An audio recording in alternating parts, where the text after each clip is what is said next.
கிறிஸ்து இயேசுவுக்குள் அன்பானவர்களே, இயேசுவின் நாமத்தில் அன்பின் வாழ்த்துக்கள். இந்த நாளிலும் தியானத்திற்கென்று 61ஆம் அதிகாரம் 3வது வசனம். சியோனிலே துயரப்பட்டவர்களை சீர்படுத்தவும், அவர்களுக்கு சாம்பலுக்கு பதிலாக சிங்காரத்தையும் துயரத்துக்கு பதிலாக ஆனந்த தைலத்தையும் ஒடுங்கின ஆவிக்கு பதிலாக துதியின் உடையை கொடுக்கவும் அவர் என்னை அனுப்பினார். அவர்கள் கர்த்தர் தம்முடைய மகிமைக்கென்று நாட்டின நீதியின் விருட்சங்கள் எனப்படுவார்கள்.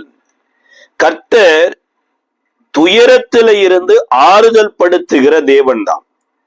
அதே போல சாம்பலிலிருந்து சிங்காரத்தை கொண்டு வருகிற தேவன்தான். அதே தேவன் தான் சொல்றாரு, சியோனிலே துயரப்பட்டவர்களை சீர்படுத்துவேன் அப்படிங்கிறார். அப்ப சியோன்ல இருக்கிறவங்க ஏன் துயரப்படணும்? அப்ப சியோன்னா என்ன? சியோன்ல இருக்கிறவங்களை ஏன் ஆண்டவர் சீர்படுத்த வேண்டும் என்று சொல்லுகிறார்னா, சியோன் அப்படின்னா ராஜா வாசம் பண்ணுகிற ஸ்தலம். அப்ப ராஜ அரண்மனையில இருக்கிறவங்க அந்த ராஜ அரண்மனைக்கு ஏற்ற விதமா வாழவில்லை என்றால் கட்டாயம் அவர்களை சீர்படுத்த வேண்டியது அவசியம். தாவீதுக்கு உயிர் நண்பனாய் இருந்த யோனத்தானுக்கு ஒரு குமாரன் இருந்தான். தாவீது யோனத்தானோடு கூட ஒரு உடன்படிக்கை பண்ணி இருந்தாரு. தாவீதுக்கும் யோனத்தானுக்கும் இருக்கிற அந்த சிநேகம் ஒரு ஸ்திரீயினுடைய சிநேகத்தை போல இருந்ததுன்னு வேதம் சொல்லுகிறது. அப்பேற்பட்ட யோனத்தான் மரித்த பின்பு யோனத்தானின் நிமித்தமாக சவுல் வீட்டுல தயை பாராட்டுவதற்கு யாராகிலும் இருக்கிறார்களா என்று தாவீது விசாரித்த அந்த காலத்துலதான் இந்த மேவிபோசேத் தாவீதினிடத்துல வரவழைக்கப்படுகிறான். இப்ப தாவீதினிடத்துல மேவிபோசேத் வந்தபோது தாவீது தன்னுடைய சிநேகிதனை மனதில் வைத்து அரண்மனையில இடம் கொடுக்கிறாரு. அவங்க தாத்தாவினுடைய சொத்துக்களை எல்லாம் அவருக்கு மீட்டு கொடுக்கிறாரு. நீ என்னாலும் என் கூட வாசம் பண்ணலாம் அப்படிங்கிறார். அந்த நேரத்துல மேவிபோசேத் தாவீதுக்கு ஒரு உத்தரவு கொடுக்கிறாரு.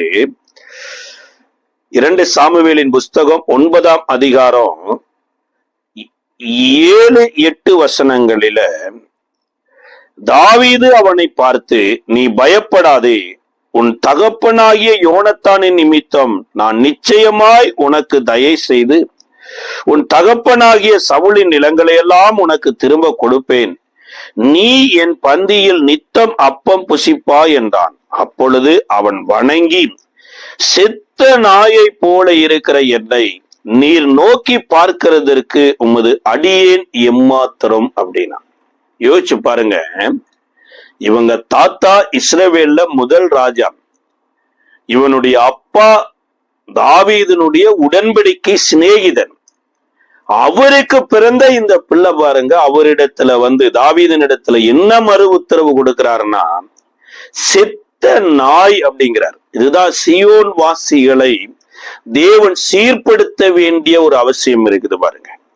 இன்னைக்கு நீங்களும் நானும் தேவனை அறிய வேண்டிய விதமா அறியாளனா அநேக நேரங்களில நம்மளுடைய ஜெபங்கள் கூட பாத்தீங்கன்னா தவறுதலாத்தான் இருக்கும். இந்த மேவிபோசேத் செத்த நாய் கிடையாது. இவங்க அப்பா வந்து எப்பேற்பட்ட ஒரு மனிதன் அப்படின்னா, எல்லோரும் அமைதியாயிருந்த காலகட்டத்துல தன்னுடைய படையில இருக்கிற ஒருவனை அழைத்து கொண்டு போய் யுத்தம் பண்ணி ஜெயத்தைய பெற்றார். 1 சாமுவேல் 13:3 சொல்லுகிறது, மற்ற யாரிடத்திலும் பட்டயம் இல்லாமல் இருந்தது, சவுலினிடத்திலையும் யோனத்தானிடத்திலையும் மாத்திர பட்டயம் இருந்தது. இப்ப யோனத்தான் தன்னுடைய படையில இருக்கிறவனை அழைத்து கொண்டு போய் கொஞ்சம் பேரை கொண்டாகிலோ அநேக பேரை கொண்டாகிலோ ரட்சிப்பதற்கு கர்த்தர் தடையில்லை என்று ஒரு மிகப்பெரிய ஒரு யுத்தத்தை பண்ணி ஜெயம் பெற்று வந்த ஒரு யுத்த வீரனுடைய மகன். அது மாத்திரம் அல்லாது, இதே 1 சாமுவேலின் புஸ்தகம் 18வது அதிகாரம் 3-4 வசனங்களில இதே தாவீதினிடத்துல ஒரு உடன்படிக்கை பண்ணிட்டு தன் போட்டிருந்த வஸ்திரத்தையும் கழட்டி கொடுத்த இப்படி ராஜகுமாரன் தான் இவங்க அப்பா. ஆனா இந்த பிள்ளை இப்ப என்ன ஆயிட்டான்னா, ராஜகுமாரனுடைய அந்த இருதயம் இல்லாம செத்த நாயை போல இருக்கிற ஒரு இருதயமானதுக்கு காரணம் என்ன அப்படின்னா, இதே 2 சாமுவேலின் புஸ்தகத்தினுடைய 4வது அதிகாரம் 4வது வசனம் சொல்லுகிறது, சவுலின் குமாரன் யோனத்தானுக்கு 2 கால்களும் முடமான ஒரு குமாரன் இருந்தான். சவுலும் யோனத்தானும் மடிந்த செய்தி இஸ்ரேலிலிருந்து வருகிற போது அவன் 5 வயதுள்ளவனாய் இருந்தான். அப்பொழுது அவனுடைய தாதி அவனை எடுத்துக்கொண்டு ஓடி போனாள். அவள் ஓடி போகிற போது அவசரத்திலே அவன் விழுந்து முடவனானான். அவனுக்கு மேவிபோசேத் என்று பெயர். இவன் பிறவியிலே முடவன் கிடையாது, இவனை முடவனாக்கிய ஒரு தாதி. எப்பேற்பட்ட தாதி அப்படின்னா, இந்த அரண்மனையில பணிபுரிந்து கொண்டு இருந்த தாதி. இப்ப தாதி அப்படிங்கிறவங்க அரண்மனையில பணிபுரியலாம். ஒருவேளை அரண்மனையில இருக்கிற பாத்திரங்கள் அனைத்தையும் அறிந்திருக்கலாம், அரண்மனைக்கு வருகிற வழியை அறிந்திருக்கலாம். ஆனா இந்த யோனத்தானுக்கும் தாவீதுக்கும் இருக்கிற உறவை அந்த அம்மா அறியல. அதே போல இன்றைக்கு எத்தனையோ பேர் இந்த சியோனில சீர்படுத்த வேண்டிய இருக்க காரணம் என்னன்னா, யாரோ சிலர் கையில போய் மாட்டிக்கிறாங்க பாருங்க. சம்பந்தமே இல்லாதவர்கள் கையில போய் மாட்டிக்கிறாங்க. அவர்கள் இவர்களுக்கு கொடுக்கிற ஆகாரம். தாதி அப்படின்னா பணிவிடை பெண் என்று அர்த்தம். அப்ப பணிவிடைக்காரிக்கு அரண்மனையும் இல்ல, ராஜாவும் இல்ல. என்ன வேலை செய்யறாங்களோ அதுல வரக்கூடிய வருமானத்தை எடுத்துத்தான் இந்த பிள்ளைய வளர்த்த வேண்டிய ஒரு சூழ்நிலை. ஒருவேளை 4 வீட்டுல போய் பாத்திரம் கழுவுறாங்க, துணி துவைக்கிறாங்க, அந்த வீட்டுல கொடுக்கிற ஆகாரம் அந்த அம்மாவுக்கு கிடைக்கிற மாதிரி அதுல இருந்து மீதி ஆகிறதான் கொண்டு வந்து இந்த மேவிபோசேத்துக்கு கொடுக்க வேண்டியது. அப்ப இன்றைக்கு எத்தனையோ பேருடைய ஆவிக்குரிய வாழ்க்கை எனப்பட்டது மங்கிய நிலைமையில இருக்குது, அல்லது நெறிந்த நாணலை போல இருக்கிறதற்கு காரணம் என்னன்னா, ஆரோக்கியமான ஆகாரத்தை உண்ணாமல் இருப்பதுதான். யவீருவினுடைய மகள் வியாதிப்பட்டு விடுகிறாங்க. யவீரு வந்து கூட இயேசுவின் இடத்துல வந்து வேண்டுதல் செய்கிறார். ஐயா, நீர் வந்து என் மகளை தொட்டால் என் மகள் சொஸ்தமாவாள் அப்படிங்கிறார். இப்ப யவீரு ஜெபிக்கிற போது யவீருவினுடைய மகள் உயிரோடு இருக்கிறாங்க, ஆனா வியாதியா இருக்கிறாங்க.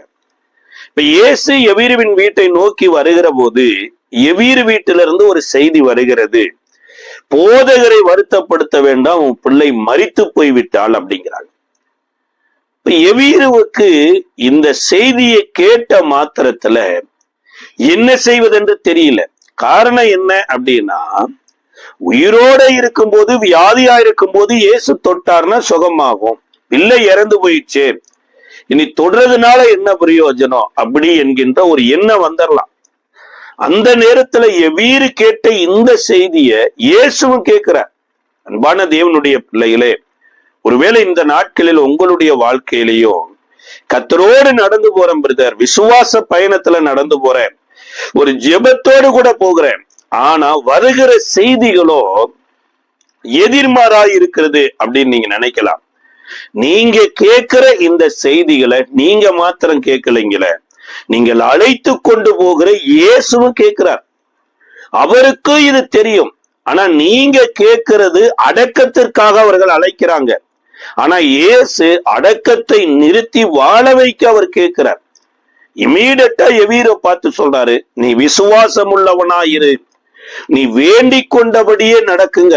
ஆனா வீட்டுக்கு போனா எல்லாம் எதிர்மாறா இருக்குது. பிள்ளை மரித்து போயிருக்குது, நாடி துடிப்புல எல்லா விதத்துல செக் பண்ணிட்டா இறந்ததற்கான அத்தனை அடையாளங்களும் இருக்குதுங்க. இப்ப இயேசு வீட்டுக்குள்ள உள்ள போகல, வெளியில பிள்ளை இறந்ததை கண்டு அழுது கொண்டு இருக்கிற மக்களை பார்த்து சொல்றாரு, அழாதீர்கள், பிள்ளை மரிக்கவில்லை, நித்திரையாய் இருக்கிறாள் அப்படிங்கிறார்.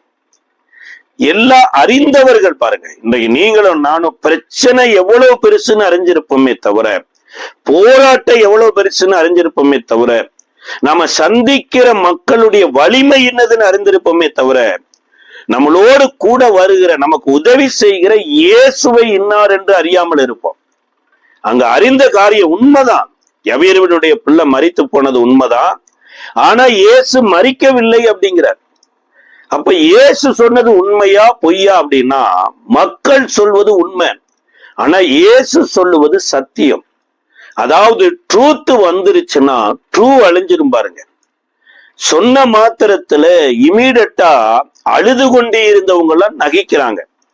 அந்த சிரித்தவர்களை அப்புறப்படுத்திட்டு இயேசுவும் குறிப்பிட்ட சீசர்களும் உள்ள போய் அந்த பிள்ளையை பார்த்து இயேசு சொல்றாரு, தலித்தாகுமி, சிறு பெண்ணே எழுந்துரு அப்படிங்கிறார். இமீடியட்டா அந்த பிள்ளை எழுந்து அமர்ந்து உட்காருது. அந்த தலித்தாகுமி என்கின்ற ஒரு பெயர் சிறு பெண்ணே என்று சொல்லப்பட்டிருக்குது. ஆனா உண்மையான மூல பாஷையில வேலைக்காரியே எழுந்துரு என்று அர்த்தமாமா. அப்ப இயேசு சிறு பிள்ளைகளை வேலைக்கு அமர்த்துறாரா அப்படின்னா, இந்த பிள்ளை கொடுத்த வேலைதான் இவங்க அப்பாவையே இயேசுவின் இடத்துல கொண்டு போனது. இந்த பிள்ளை கொடுத்த வேலைதான் இயேசுவையே இன்றைக்கு அவங்க வீட்டுக்கு அழைத்து கொண்டு வந்தது. இப்ப இயேசு இந்த பிள்ளைய வேலைக்காரியா எழுப்புறாருன்னா ஏதோ உலக வேலைகளுக்காக அல்ல, அடிமை வேலைகளுக்காக அல்ல, தேவனுடைய வேலைக்காக. அதாவது சியோன் வாசியாக தேவன் எழுப்பி இருக்கிறார். எழுப்பின இதே தேவன் தான் அந்த யவீருவை பார்த்து சொல்றாரு, பிள்ளைக்கு ஆகாரம் கொடுங்கள் அப்படிங்கிறார். அப்ப 12 வருடமா பிள்ளைக்கு ஆகாரம் கொடுக்காமலா வளர்த்தி இருப்பாங்க சார். இது உலகத்தை பயின்றது, உலகத்துல பயின்று உலகத்திற்காக தன்னை ஆயத்தப்படுத்தி கொண்டு இருக்கிற இந்த பிள்ளைய உலகத்திற்கு கர்த்தர் வெளிச்சமாக எழுப்பி இருக்கிறபடினால இந்த பிள்ளைக்கு தேவையான சத்தியத்தை கொடுங்கள் அப்படிங்கிறார். அதாவது ஆகாரம் எனப்பட்டது தேவனுடையவைகளை போதிக்கணும் பாருங்க. அப்ப இன்றைக்கு நீங்களும் நானும் கிறிஸ்து இயேசுவுக்குள்ள அடக்கம் பண்ணப்பட்டு பரிசுத்த ஆவியினால உயிர்ப்பிக்கப்பட்டு அவருனால எழுந்திருப்போம்னா நாம் பூமிக்குரியவைகளை அல்ல மேலானவைகளை நாடக்கடவோம் என்று சொல்லப்பட்டிருக்கு. அப்ப சியோனில துயரப்படுகிறவர்களுக்கு தேவன் சீர்படுத்த வேண்டியது என்னன்னா, கேட்க வேண்டிய செய்திகள் எனப்பட்டது ஒன்று இருக்குது. நாம் புசிக்க வேண்டிய ஆகாரம் எனப்பட்டது ஒன்று இருக்குது. இப்ப இந்த மேவி போசேத்துக்கு வேலைக்காரி சொல்லி கொடுத்தது எல்லாம் என்னன்னா, தாவீது சவுல் வீட்டார் அனைவரையும் கொலை செய்து விடுவான். ஏன்னா சவுல் உயிரோடு இருந்த நாட்களுக்கெல்லாம் தாவீதுக்கு நன்மை அல்ல, கொலை செய்வதையே கண்ணு கருத்துமா இருந்தான் கட்டாயம். அப்ப தாவீது சவுலின் வீட்டார் அனைவரையும் சங்கரிப்பான் என்பதை பயத்துலதான் எடுத்துக்கொண்டு போய் தவறி கீழே போட்டு கால் முடமா இருக்குது. இன்னைக்கு சத்தியத்தை அறியாம எத்தனையோ பேர் பாருங்க தன் கையில கொடுக்கப்பட்டு இருக்கிற ஆத்துமாக்களை முடவராக்கி விடுகிறாங்க. சாரி, எலும்பச்சம்பளத்துல செய்வனை செஞ்சிருக்கிறாங்கிறாங்க, ஓட்டுல செய்வனை இருக்குதுங்கிறாங்க, தகுட்டுல செய்வனை இருக்குதுங்கிறாங்க. அமாவாசை வந்ததுன்னா அசுத்தாவி அகோரமா ஆடுதுங்கிறாங்க. ஆனா வேத சொல்லுகிறது என்னன்னா, இயேசு கிறிஸ்துவை அறிகிற அறிவே நித்திய ஜீவன் அப்படிங்கிறார். உபாகம புஸ்தகம் 7ஆம் அதிகாரத்திலேயோ 12வது அதிகாரத்திலேயே இஸ்ரவேல் மக்களிடத்துல கர்த்தர் சொல்றார், நான் உங்களுக்கு கொடுக்கிற தேசத்துல நீங்கள் போன உடனேயே அந்த தேசத்துல மக்கள் செய்கிற எல்லா விதமான அறியாமையினால செய்யப்படுகிற அத்தனையும் சங்கரித்து விடுங்கள் அப்படிங்கிறார். அதுல ஒருத்தரையும் உயிரோட வைக்காதீங்க, அங்க தோப்பு விக்கிரகங்களை அழித்து போட்டு அந்த பலிபீடங்களை இடித்து போட்டு அவர்கள் முறைமைகளை கற்றுக்கொள்ளாதீர்கள் என்று முன்னமே சொல்லித்தான் அனுப்பினார். ஆனா இந்த இஸ்ரவேலர் சொற்பமான மக்களை மாத்திரம் அழிச்சிட்டு அநேக இடங்களை அப்படியே வைத்துட்டாங்க.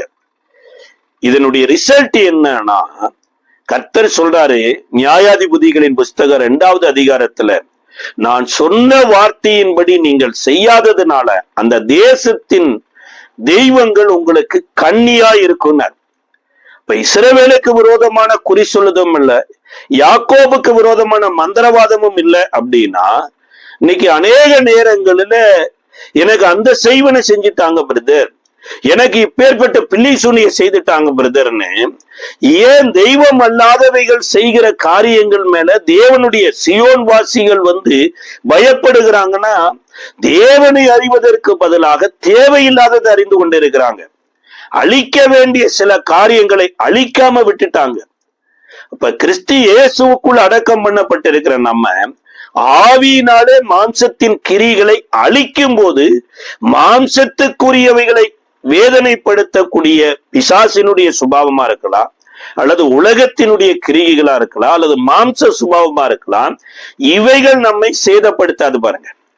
ஆனா அந்த மேவிபோசேத்துக்கு அப்பேற்பட்ட அறிவை கொடுப்பதற்கு அந்த அம்மா மறந்து தாவீதை எதிரியா காண்பிச்சிட்டாங்க.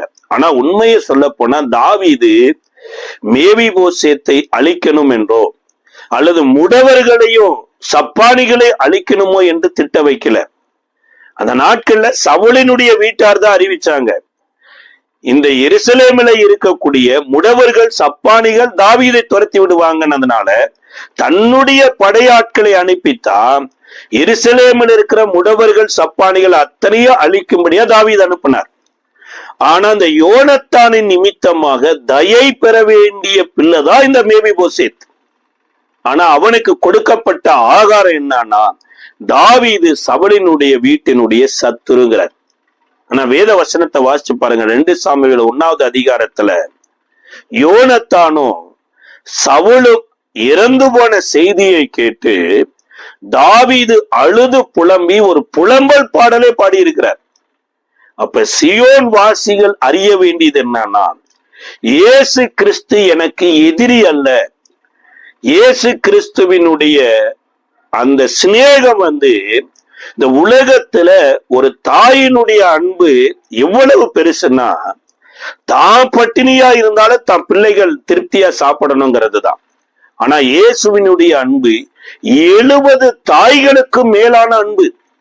அந்த அன்பை அறியலன்னு வைங்களே, நம்ம அவரிடத்துல போகவும் முடியாது, அவரை நல்லவரா பார்க்கவும் முடியாது, அவர் கொடுக்கிற நன்மைகளில திருப்தி அடைய முடியாது. எப்படி மேவிபோசேத்து ஒரு தாதியின் கையில இருக்கிற வரைக்கும் அந்த தாதியினுடைய அடிமை வாழ்வை அனுபவிச்சுட்டு இருந்தாரே தவிர, எருசலேமில தாவீதினுடைய அரண்மனையில ஒரு மகிமையான ஸ்தானத்துல வாழ வேண்டிய இடத்துக்கு வராம இருந்தார். இன்னைக்கு எத்தனையோ தேவனுடைய பிள்ளைகள் இயேசு கிறிஸ்துனுடைய பாடு மரணங்களை அறியாம அவருக்குள் கிடைக்கக்கூடிய உன்னதத்தினுடைய மேன்மையில மகிமை அடையாம இவ்வுலகத்தின் மக்களுடைய கையில சிக்கிட்டு இரவு பகலும், எப்படி அந்த இளைய குமாரன் பன்றிகளின் நடுவுல இருந்து பன்றிக்கு கிடைக்கிற ஆகாரம் கூட கிடைக்கவில்லையே என்று தன்னை வேதனைப்படுத்தி வருத்தி கொண்டு இருக்கிறது போல ஒரு சிலர் மக்கள் கைகளில சிக்கிட்டு வேதனைப்படுகிறாங்க. ஆனா இப்போது தாவீது அழைத்ததுக்கு அப்புறம் தான் சொல்றாரு, நீ பயப்படாத. 4 ஆசீர்வாதத்தை சொல்றாரு. ஒன்று என்னன்னா, நீ முடவனானதுனால பரிதாபப்பட்டு நான் உனக்கு இதை செய்யல, உன்னுடைய தகப்பனுக்கு எனக்கு ஒரு உடன்படிக்கை இருக்குது, அந்த யோனத்தானின் நிமித்தமாகத்தான் நீ தயை பெறுகிறாய் அப்படிங்கிறார். அதே போல கல்வாரி சிலுவையில மரித்து உயிர்த்து பரலோகத்துக்கு போன இயேசு இந்த பூமியில இருந்த போது தம்முடைய சீசர்களிடத்துல ஒரு மாதிரியான ஒரு பாஸ்ஓவர் பஸ்காவை அனுசரித்தார். அதுல அப்பத்தை பிட்டு கொடுக்கிற போதுதான் சொன்னார், இது உங்களுக்காய் பிற்கப்படுகிற என்னுடைய சரீரமாய் இருக்கிறது, வாங்கி புசியுங்கள் அப்படின்னார். 2வது திராட்சரசத்தை எடுத்து உங்களுக்காய் சிந்தப்பட்டிருக்கிற புது உடன்படிக்கையின் ரத்தம், வாங்கி பானம் பண்ணுங்கள் அப்படிங்கிறார். அப்ப இயேசுவோடு கூட நீங்களும் நானும் ரத்த உடன்படிக்கை பண்ணி இருக்கும்போது பரலோகம் நம்மளுடைய இயலாமையை பார்க்கல, வறுமையை பார்க்கல, தரித்திரத்தை பார்க்கல, அவரோடு கூட நாம் எப்பேற்பட்ட உடன்படிக்கை பண்ணி இருக்கிறோம் என்று உடன்படிக்கையை நினைவு கூர்ந்து, தாவீது எப்படி யோனத்தானினுடைய உடன்படிக்கையை நினைவு கூர்ந்து மேவிபோசேத்துக்கு தயை பாராட்டினாரோ, அதுபோல கிறிஸ்து இயேசுக்குள்ள இருக்கக்கூடிய உங்களுடைய என்னுடைய உடன்படிக்கையை பரலோகம் நினைவு கூர்ந்துதான் தயை பாராட்டுது பாருங்க. 2வது காரியம் சொல்றாரு, உன் தகப்பனாகிய சவுலினுடைய சொத்துக்கள் அனைத்து உனக்கு வருங்கிறார். இந்த சவுல் கழுதை காணாமல் போய்விட்டது என்று சொல்லி தேச விட்டு தேசம் போனவர். ஆனா என்றைக்கு ஒரு நல்ல ஒரு பரிசுத்தவானோடு கூட ஒரு ஐக்கியம் கிடைச்சதோ, பரிசுத்தவானாகிய சாமுவேலினுடைய ஆலோசனையின்படி நடந்தாரோ, அவருக்கு கிடைச்ச சொத்துக்களில் மிக மிக முக்கியமான சொத்து என்னன்னா, அவர் துயரப்படக்கூடாது என்பதற்காக அவர் தேடி போனதெல்லாம் இந்த பரிசுத்தவானோட ஐக்கியப்பட்டதுனால அவரை தேடி வந்தது பாருங்க. அவருடைய ஆலோசனையின்படி நடந்ததுனால அவருக்கு ஆறுதல் சொல்லுகிறவர்கள் மாத்திரமல்ல, நல்ல ஒரு ஆவிக்குரிய ஒரு இடத்தை அடைந்து ஆவிக்குரிய மக்களோடு இணைந்து அவரும் தீர்க்க தரிசனம் சொல்லி ஆவிக்குரிய மனுஷனா மாறினாராம். அப்ப சொத்து அப்படிங்கிறது என்னன்னா தேவனுடைய அபிஷேகம் தாங்க நமக்கு சொத்து. தேவனோடு ஐக்கியமா இருக்கிற பரிசுத்தவான்களோடு ஐக்கியமா இருக்கிறதா மிகப்பெரிய சொத்து. அதுக்கு அப்புறம் இந்த நிலத்துல பூமியில இருக்கக்கூடிய சொத்துக்கள்லாம் கிடைக்குது. மூன்றாவது காரியம் சொல்றாரு, நித்தமும் என்னோடு கூட நீ என்ன பண்ணலாம், அப்பம் புசிக்கலாங்கிறார். நித்தமும் எவ்ரிடே.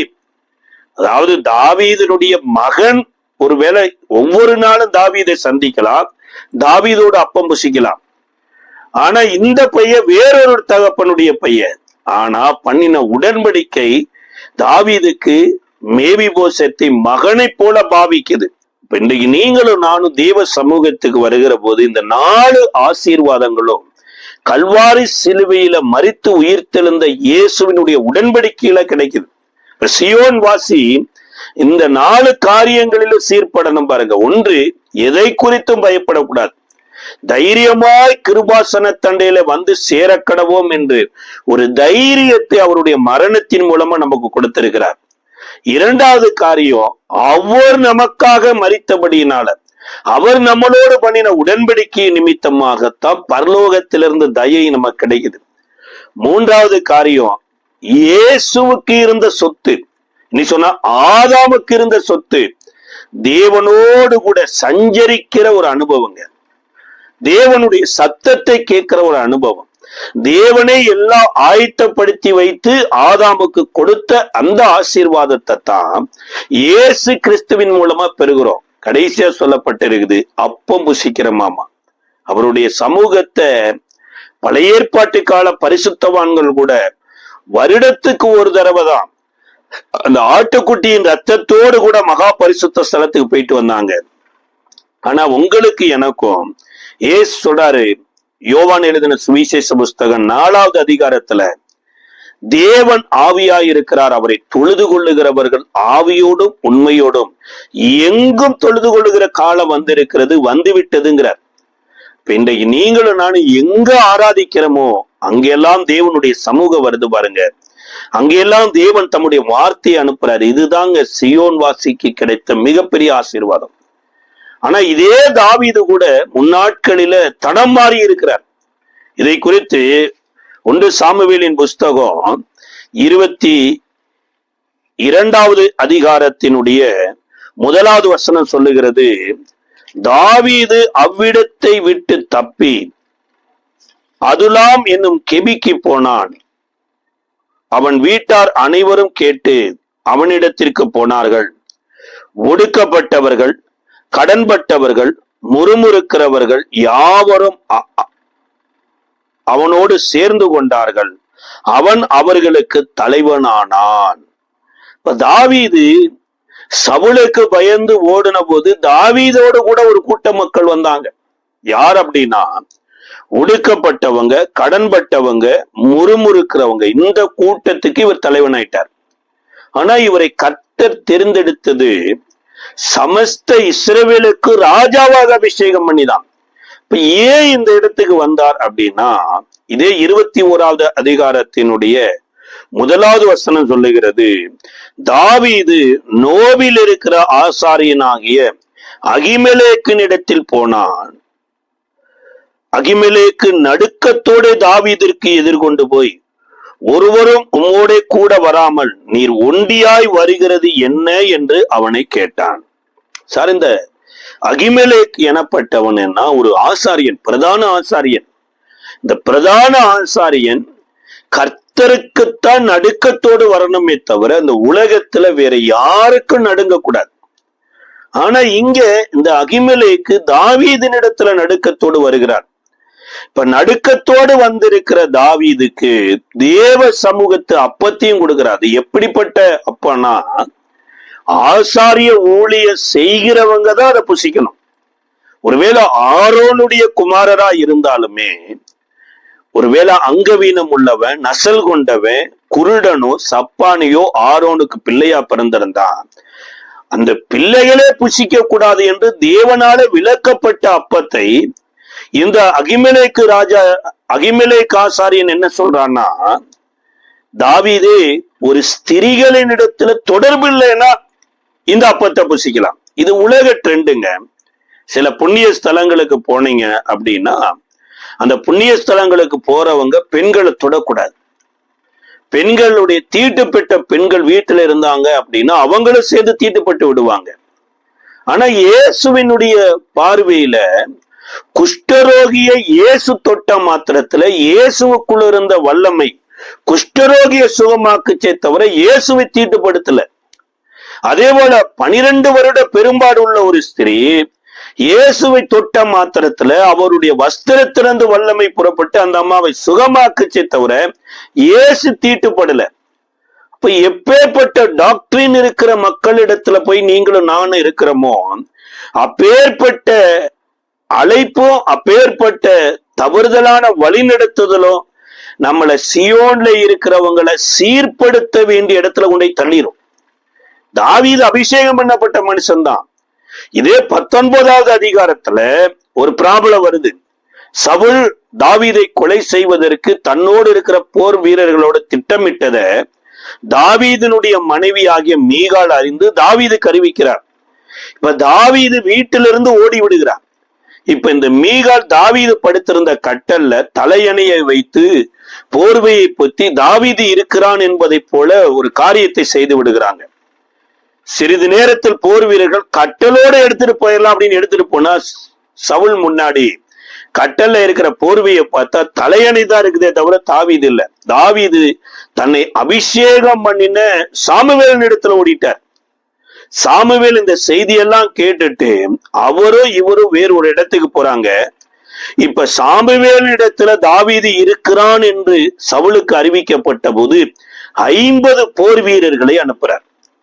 இந்த 50 போர் வீரர்களும் சாமுவேலும் சவுலு இருக்கிற ஊருக்குள்ள வருகிற போதே பரிசுத்த ஆவியானவர் அந்த 50 பேரையும் நிரப்புறார். இவர்கள் அடிமையாக வந்து சவுலினுடைய வேலைக்காரர்கள் சாமுவேலினுடைய அடைக்கலத்துல இருக்கிறாங்க. மறுபடியும் 50 பேரையும் தேவ ஆவியானவர் நிரப்புறார். மறுபடியும் ஒரு 50 பேர் அனுப்புனா 150 பேரும் தேவ ஆவியினால சிறைப்பிடிக்கப்பட்டு இப்ப சாமுவேலின் அடைக்கலத்துல இருக்கிறாங்க. அன்பான தேவனுடைய பிள்ளைகளே, நீங்களும் நானும் இரவு பகல் வேலை செய்யும் போது ஒரு விதத்துல தளர்ந்து போய் விடுவோம், சோர்ந்து போய் விடுவோம். அல்லது சில பேருக்கு ஊழியர் செய்து நம்ம டயர்ட் ஆகி விடுவோம். ஆனா 24 ஹவர்ஸும் ஃப்ரெஷ்ஷா வேலை செய்யக்கூடியவர் தான் ஆவியானவர். அந்த அபிஷேகத்துக்குள்ள இன்றைக்கு நீங்களும் நானும் இருந்தோம்னா நமக்கு விரோதமாக உருவாக்கப்படுகிற ஆயுதமா இருக்கலாம் ஒரு சேனையே வந்தா கூட இந்த ஆவியானவர் அவர்களை சிறைப்பிடித்து நமக்கு அடிமையாக மாத்தி விடுவார். அநேக பரிசுத்தவான்கள் வாழ்க்கையில் இதை பார்க்கலாம்.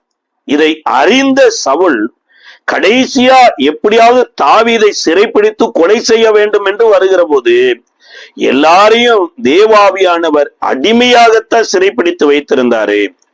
ஆனா இந்த சவுலை வேத சொல்லுதுங்க 19வது அதிகாரத்தினுடைய கடைசி வசனத்துல தானும் தன் வஸ்திரங்களை கழட்டி போட்டு சாமுவேலுக்கு முன்பாக தீர்க்க தரிசனம் சொல்லி அன்று பகல் முழுவதும் முழுவதும் வஸ்திரம் இல்லாமல் விழுந்து கிடந்தான். ஆகியினாலே சவுலும் தீர்க்கதரிசிகளில் ஒருவனோ என்பார்கள். யோசிச்சு பாருங்க, மற்றவங்களெல்லாம் வஸ்திரத்தோடு தான் தீர்க்க தரிசனம் சொல்லிட்டு சாமுவேலினுடைய அடிமையா மாறினாங்க. ஆனா இந்த சவுல 24 ஹவர்ஸ் வித்தவுட் ட்ரெஸ்ல தேவன் சிறைப்பிடித்து வச்சிட்டார். இப்பேற்பட்ட மகிமையான ஸ்தானம் இருந்த போது கூட தாவீது சாமுவேலின் இடத்துல போகாம நோபின் இடத்துல போனா பாருங்க. இந்த நோபில் இருக்கிற ஆசாரியன் ஆகிய அகிமெலேக்கு ஆசாரியன் எதை தாவீதுக்கு கொடுத்தார்னா கோலியாத்தின் பட்டயத்தை கொடுத்தார். அந்த கோலியாத்தின் பட்டயத்தை கூட இந்த ஆசாரியன் ஆசாரிப்பு கூடாரத்துல ஏபோத்துல சுத்தி பின்புறமாக வைத்திருக்கிறான். ஆசாரிப்பு கூடாரம் எனப்பட்டது நம்மளுடைய கற்பனையின்படி உருவாகிறது இல்லைங்க. அல்லது அந்த ஆசாரிப்பு கூடாரத்துல ஊழிய செய்கிற மனுஷனும் அந்த மனிதனுடைய கற்பனையின்படி ஊழிய செய்யும்படி தேவன் ஏற்படுத்தல. பரலோகத்துல கர்த்தர் காண்பித்த மாதிரியின்படி ஆசாரிப்பு கூடாரத்தை செய் என்று சீனாய் மலையில கர்த்தர் மோசேக்கு சொன்னார். கர்த்தர் தனக்கு காண்பித்த மாதிரியின்படியேதான் மோசேயும் அந்த நாட்கள்ல ஆசாரிப்பு கூடாரத்தை செய்ததுனால மோசே கூட உட்பிரவேசிக்க கூடாதபடி மகிமை ஆசாரிப்பு கூடாரத்தை நிரப்பி இருந்தது. ஆனா இங்க கோலியாத்தின் பட்டயத்தை வைக்க சொல்லும்படியா கர்த்தர் ஆசாரிப்பு கூடாரத்துல ஒரு அப்ரூவ்டும் கொடுக்கல. அப்ப அப்ரூவ்டு கொடுக்காத ஒரு பொருள் எப்படி ஆசாரிப்பு கூடாரத்துக்குள்ள வந்துச்சுங்கிறத காட்டிலும் ஆசாரிப்பு கூடாரத்துல இருக்க வேண்டிய மகிமையின் ஸ்தானத்துல இருக்க வேண்டிய உடன்படிக்கை பெட்டி இப்ப ஆசாரிப்பு கூடாரத்திலேயே இல்லை. ஏலியின் நாட்களில ஏலியின் பிள்ளைகள் பாவம் செய்ததுனால பெலிஸ்திய தேசத்திற்கு உடன்படிக்கை பெட்டி போய் அங்க மூலவியாதினால பாதிக்கப்பட்டதுனால இப்ப யோசுவாவின் களத்தின் மூலமா இப்ப அபினதாப் எனப்பட்டவனுடைய வீட்டில் இருக்குது. அங்க எலியேசர் எனப்பட்ட ஒருவனை ஆசாரியனாக அபிஷேகம் பண்ணி இருக்கிறாங்க. உடன்படிக்கை பெட்டி அபினதாப்பின் வீட்டுல இருக்குது. ஆசாரிப்பு கூடாரத்துல உடன்படிக்கை பெட்டி இல்ல. உடன்படிக்கை பெட்டி இருக்கிற இடத்துலதான் பட்டயம் இருக்குது. இன்றைக்கு நீங்களும் நானும் எதற்காக ஆலயத்துக்கு போகிறோம், இல்ல ஒரு ஆலயம் எதற்காக நடத்தப்படுகிறது என்று எபேசியருக்கு எழுதின நிருபத்துல சபையில தேவன் ஏற்படுத்தி வைத்த 5 விதமான ஊழியர்களையும் அந்த ஊழியர்கள் செய்ய வேண்டிய முறைமையும் குறித்து சொல்லப்பட்டிருக்குது. அறிவுக்கு எட்டாத அந்த அன்பை அறிந்து கொள்வதற்கும் விசுவாசத்தினால கிறிஸ்து இயேசு நம்மளுடைய இருதயத்தில் வாசம் பண்ணுவதற்கும் சபையை ஏற்படுத்தி இருக்கிறார். ஆனா நம்ம சபைக்கு போயும் கூட நம்மளுடைய இருதயத்துல இயேசு வாசம் பண்ணாதபடி பலவிதமான உலக காரியங்களை நம்ம இருதயத்துக்குள்ள கொண்டு போயிட்டு இருக்கிற மக்கள் தான் இந்த அகிமெலேக்கு ஆசாரியனுடைய உறவு முறை கூட்டம். பட்டயத்தை கொடுத்தார். இயேசு கூட பிடிக்கப்படுகிற போது பேதுரு பட்டயத்தை வைத்திருந்தார். இந்த பட்டயத்தை எடுத்து அன்றைக்கு இருந்த ஆசாரியனுடைய வேலைக்காரனுடைய காதை வெட்டிட்டார். இயேசு என்ன சொல்றார் அப்படின்னா, பட்டயத்தை எடுத்தவன் பட்டயத்தினாலே சமம், பட்டயத்தை உன் உரையில போடுங்கிறார். இதை குறித்து மத்தேயு 26:52 யோவான் 18:11 சொல்லுகிறது. அப்போ பட்டயத்துக்கு தப்புற வழிகளை தேவன் ஏற்படுத்துறாரு. இன்னைக்கு நீங்களும் நானும் பட்டயத்தை எடுப்பதற்கு ஆலயத்துக்கு போகணுமா, அல்லது பட்டயத்துல இருக்கிற மக்களை பட்டயத்தை விட்டுட்டு சமாதானப்படுத்தணும்னு வரணுமா? தாவீதனுடைய வாழ்க்கையில பேர்பட்ட ஒரு அசம்பாவிதம். என்றைக்கு அந்த கோலியாத்தின் பட்டயத்தை தாவீது எடுத்தானோ அடுத்த நிமிடமே வேத சொல்லுதுங்க. இதை 21வது அதிகாரத்தினுடைய 10வது வசனத்துல, அன்றைய தினம் தாவீது எழுந்து சவுலுக்கு தப்பி ஓடி காத்தின் ராஜாவாகிய ஆகீசினிடத்தில் போன. அன்றைய தினமே இந்த பட்டயம் பெலிஸ்திய தேசத்துலதான் செய்யப்பட்டது. கோலியாத்தின் பட்டயம் எய்த ஊருக்கே பட்டயத்தை கொண்டு போயிடுச்சு பாருங்க. இந்த ஆகீஸ் பெலிஸ்திய தேசத்தின் ராஜா. அங்க தாவீது போய் அடைக்கலம் போந்துட்டார். அங்கதான் அந்த கடன்பட்டவங்க, ஒடுக்கப்பட்டவங்க, முறுமுறுக்கிறவங்க எல்லாம் தாவீதோடு சேர்ந்துக்கிட்டாங்க. சியோன் வாசியாகிய தாவீது, கர்த்தருக்காக அபிஷேகம் பண்ணப்பட்ட தாவீது இன்றைக்கு பெலிஸ்தியரோடு போய் மாட்டிக்கிட்டு, இனி சொல்ல போனா 29வது அதிகாரத்துல பெலிஸ்தியர்களோடு சேர்ந்து கொண்டு இஸ்ரவேலரோடு யுத்தம் பண்ண கோலியாத்தின் ஸ்தானத்தையே எடுத்துக்கொண்டாருங்க. ஆனா கர்த்தர் வழிமறிச்சதான் சிக்கலாக்களை அவருடைய மனைவி, அவருடைய பிள்ளைகள், அவருடைய வேலைக்காரருடைய மனைவி பிள்ளைகளை எல்லாம் அமலேக்கியர் சிறைப்படுத்தி கொண்டு போகும்படியான ஒரு சூழ்நிலையை ஏற்படுத்துறார். இங்க பெலிஸ்தியனுடைய தலைவர்கள் தாவீது வேண்டாம் என்று நடுவழியில கைவிடுகிறாங்க. இதைத்தான் வேதம் சொல்லுது. 1 சாமுவேல் 30வது அதிகாரம் 6வது வசனத்துல, தாவீது எப்பக்கத்திலும் நெருக்கப்பட்டான், அழுவதற்கு கூட தாவீதுக்கு பலன் இல்லாமல் போகும் மட்டும் அழுதான். காரணம் என்னன்னா, தான் கூட இருந்த 600 பேரும் தாவீதை கல்லெறியும்படியாக கற்களை எடுத்துக்கொண்டாங்க. காரணமே இல்லாத சவுல் கொலை செய்ய தேடி கொண்டிருந்தார். உதவி செய்யலாம் என்று சொல்லி இருந்த இந்த பெலிஸ்திய ராஜாவாகிய ஆகீஸ் நடுவழியில, நீ தேவதூதனை போல இருந்தாலும் உன்னை என் கூட வச்சுக்க முடியாதுன்னு கைவிட்டு விடுகிறார். வீட்டுக்கு வந்தா இந்த சிக்கலாக்களை தாவீதுடைய மனைவி பிள்ளைகள் எல்லாம் சிறைப்பிடிக்கப்பட்டு இருக்கிறாங்க. அவன் கூடாரம் தீக்கு இரையாக மாறி இருக்குது.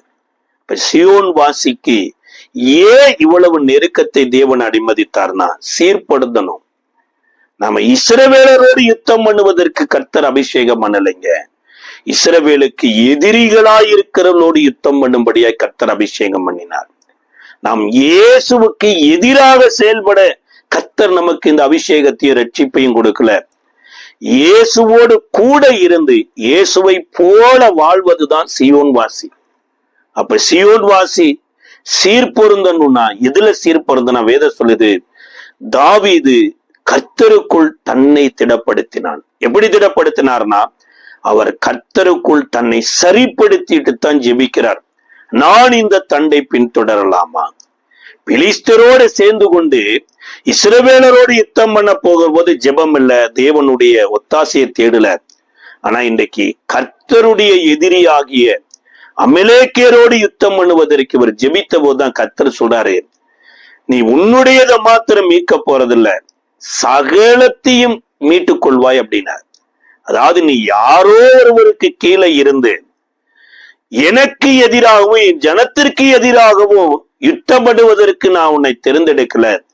நீ எனக்கு கீழே இருந்து என் கூட இருந்து ஏன் யுத்தத்தை நடத்தும்படியா நான் தெரிந்து கொண்ட சியோன் வாசி என்றார்.